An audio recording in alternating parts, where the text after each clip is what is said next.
Good morning. Hello, everybody.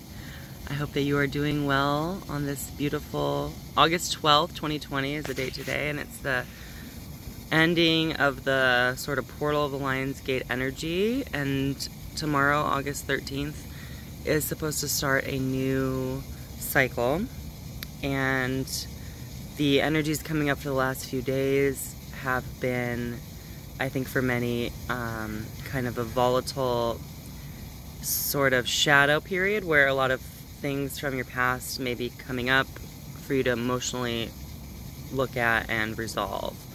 So for a moment, I want to talk about the chakra system in the body and how, applying the last videos I've done about cord cutting, how we can understand in a deeper sense what cords related to the chakras are and what cords that you may be allowing in without realizing it, and ways to cut them so you're not being energetically drained by these attachments.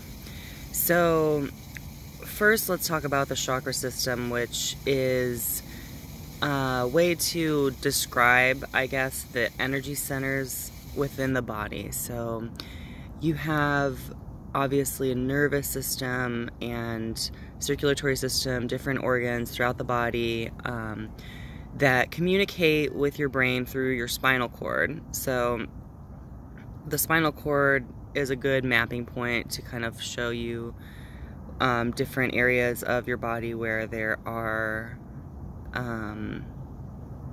it's kind of like a heightened energy center, the way people have identified it. But it's not a physical structure, so you're not going to be able to dissect a body and open up a chakra and like pull it out, because a chakra is describing a center focal point of energy, not specific physical structure.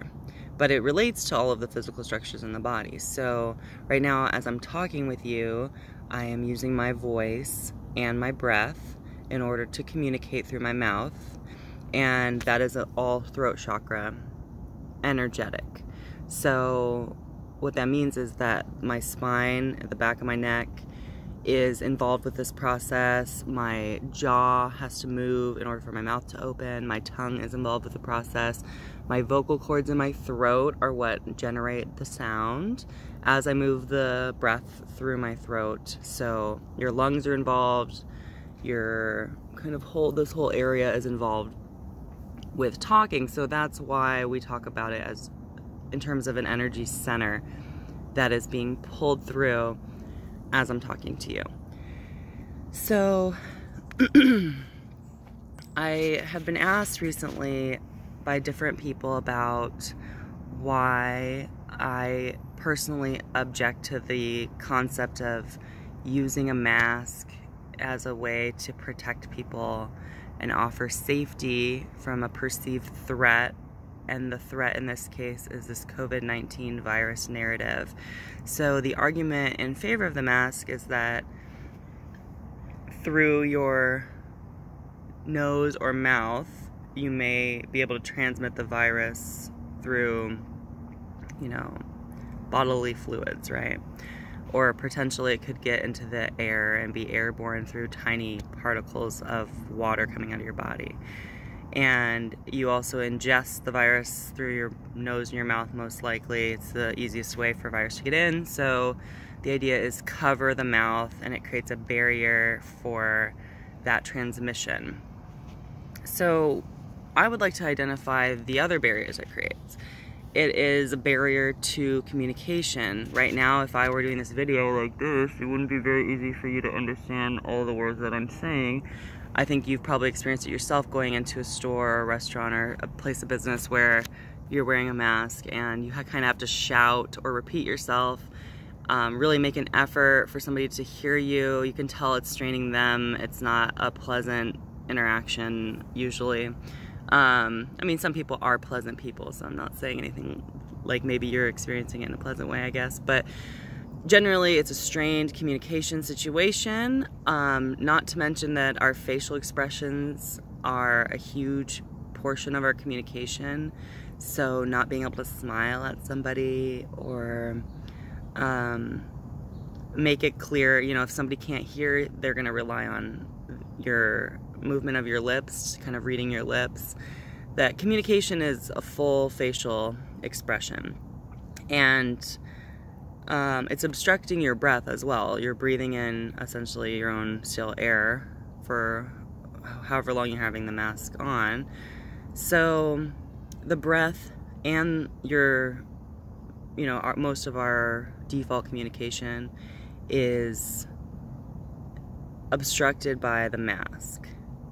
And we are sort of encouraged not to come too close to somebody else. I mean, I wouldn't say encouraged, we're told not to come too close to somebody else with the 6 feet social distancing. So then if you're in a situation where you're 6 feet apart and you're wearing a mask and you're trying to shout at somebody, really dampers your ability to communicate. And to feel heard, to feel wanted, to feel like somebody is interested in connecting with you at all. So when you walk around and maybe you're not wearing a mask because you don't need to or something, but you constantly see everyone around you wearing a mask, it looks like people are being silenced. Visually speaking, you see people having their throat chakra covered up. So their breath and their voice is being blocked from your interaction. So in this way, what is happening is the narrative that there's something dangerous about having your mouth and nose exposed is constantly being reinforced.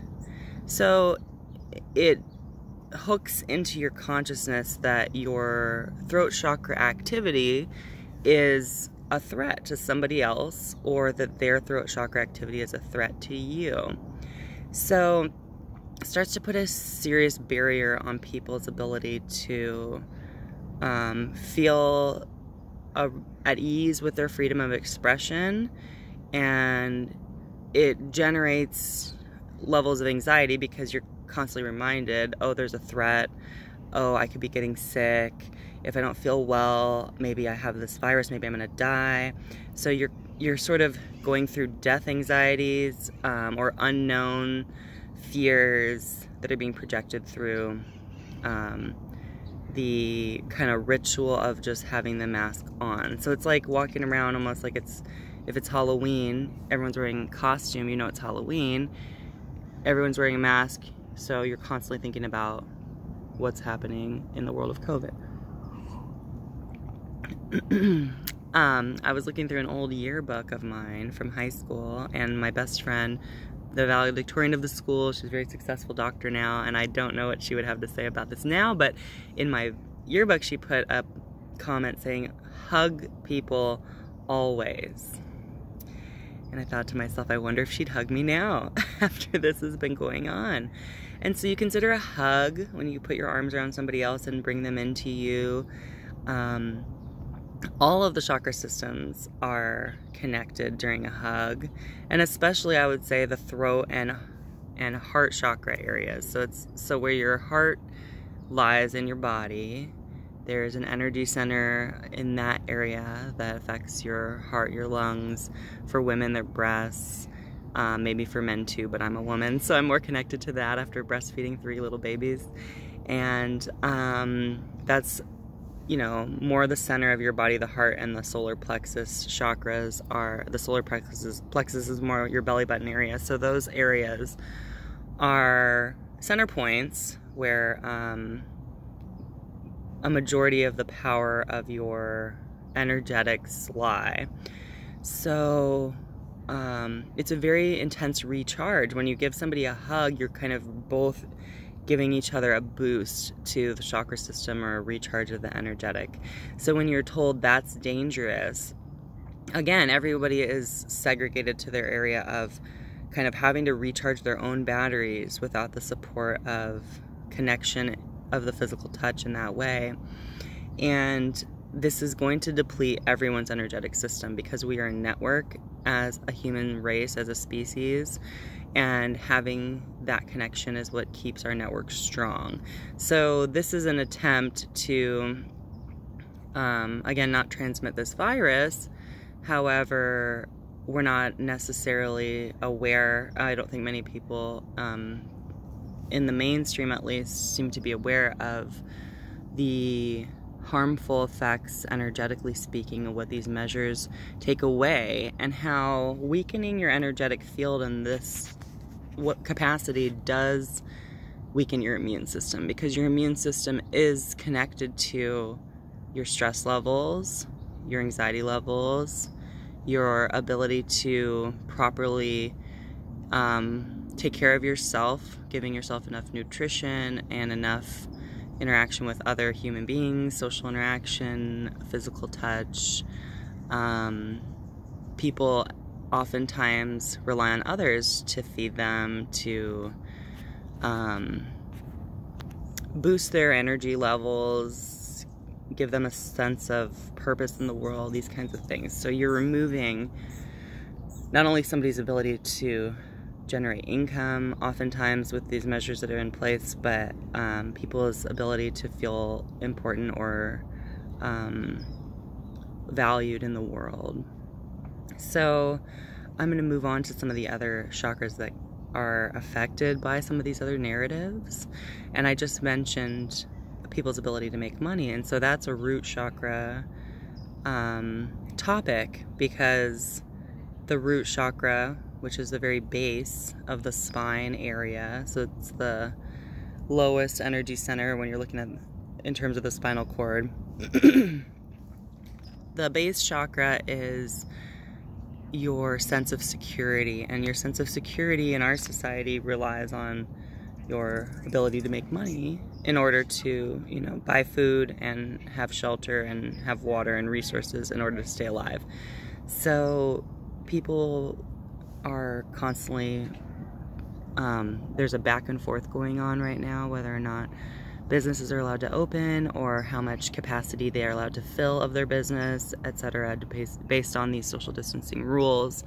So oftentimes people don't know if they're going to get paid next week, and they don't know also if they're going to live, right? The narrative is that you're maybe going to die of this virus if you don't take these measures. So a lot of people are looking at a situation: do I feed myself? Do I get a paycheck? Or do I,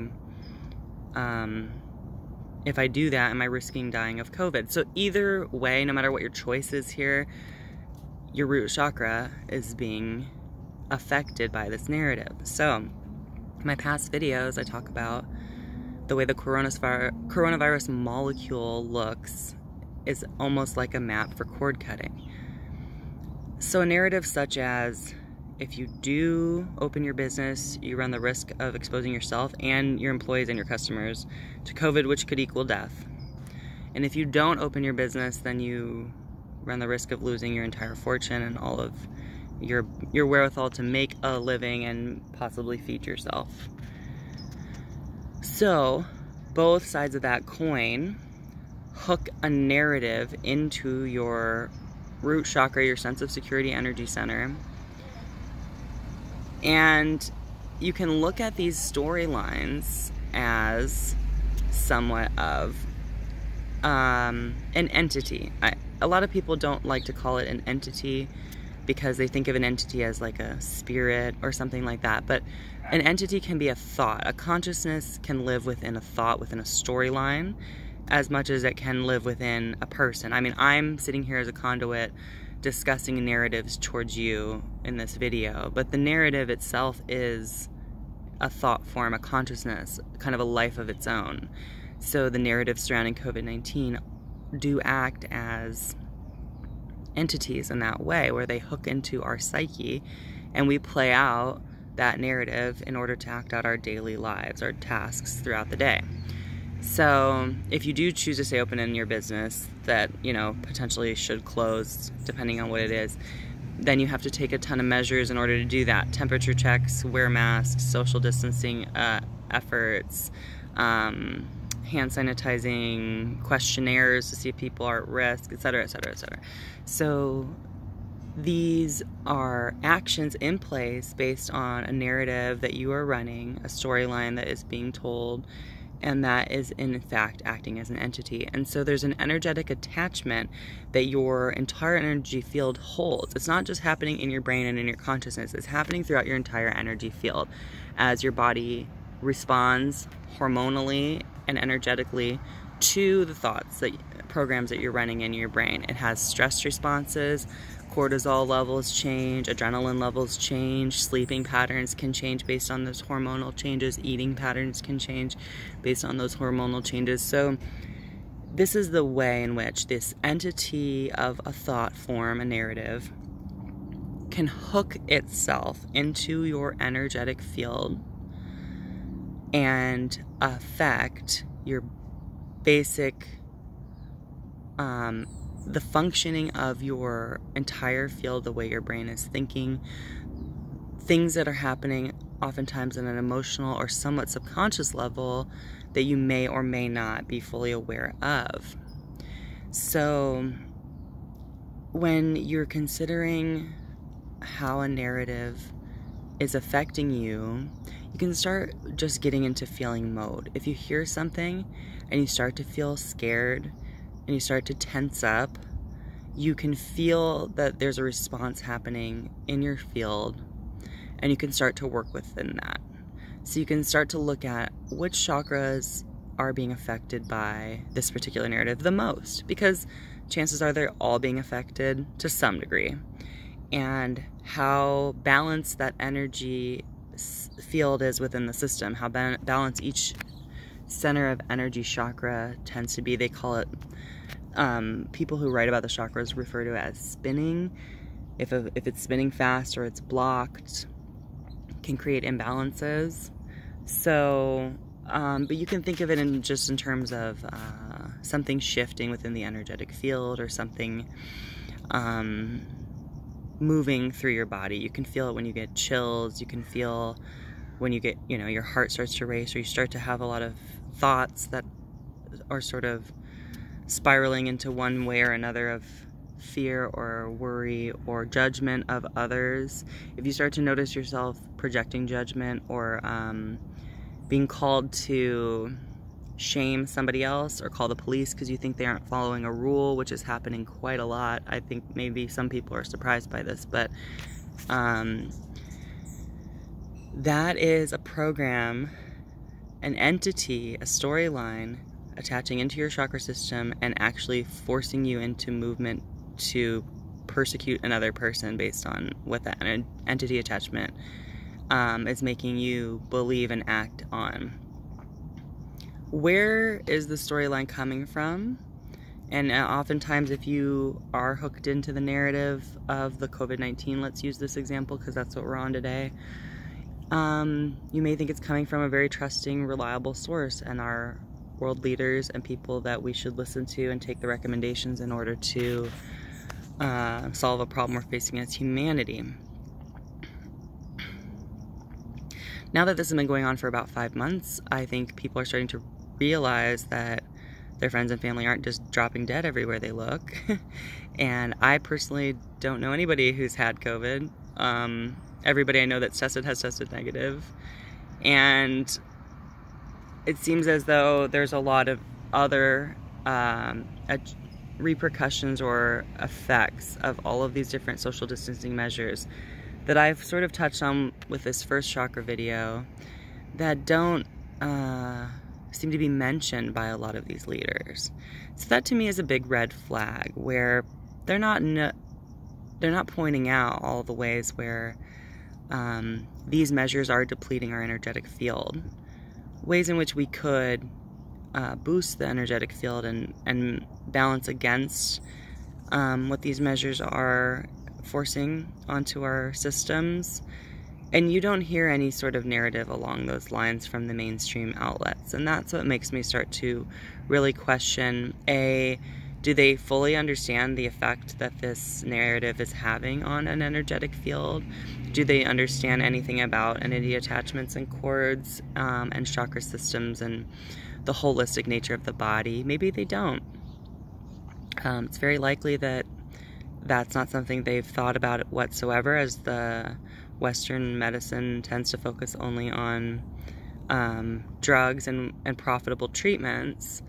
However, it's also possible that they do fully understand the effects on the energetic field, and it's more of an intentional play. So who's to say? I'm not going to claim one way or the other, but it's something that you can start to learn about within your own body, your own health, and become more aware of as we move deeper into this experiment of this narrative. Hi, my dear. I have a little friend here. You say hi to the camera? All right, on that note, we should say goodbye so we can go have breakfast. I hope you have a beautiful day, everyone, and enjoy this last day of the Lionsgate energies. If you're having any trauma or emotional turmoil come up, it's a beautiful chance to work to release it. Allow yourself to purge it, allow yourself to feel it, allow yourself to integrate it, and allow yourself to birth anew as we move into August 13th, 2020, where the rebirth is upon us. I love toast. You love toast? I love toast too. Can I have a kiss? I love you, my Kaya. Can you say bye-bye? Bye-bye. Bye-bye, everyone.